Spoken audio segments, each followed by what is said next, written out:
Welcome back to my another mini blog.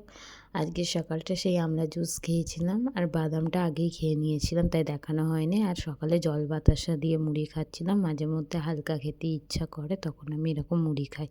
আর আজকে আমি বানাচ্ছিলাম chilli chicken and fried rice.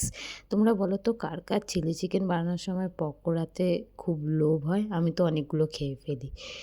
এই দেখো বানিয়ে ফেলেছি চিলি চিকেন। তোমরা যদি চাও আমি ডিটেলস ভিডিওটা দিয়ে দেবো কীভাবে বানাই। এই দেখো ফ্রায়েড রাইসও বানিয়েছিলাম, কী লোভ লাগছে।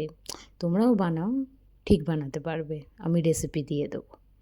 তারপরেই আমি সেরকম ভ্লগ আর করিনি। আর সন্ধেবেলা একটা পার্সেল এসেছিলো, না আজকের ভ্লগে দেখাবো না কী পার্সেল এসেছে, তোমরা গেস করো, আমি নেক্সট ভ্লগে দেখাবো। এরপর আমি একটা ঝালমুড়ি খেয়েছিলাম, আর কিছু খাইনি। চলো আজকের ভ্লগ এটুকু। সাবস্ক্রাইব করে দিও প্লিজ। কি ব্যাপার বলো তো, তোমরা লাইকও করছো না, সাবস্ক্রাইব করছো না, এরকম করলে হবে? সাবস্ক্রাইবটা করো। চলো টাটা।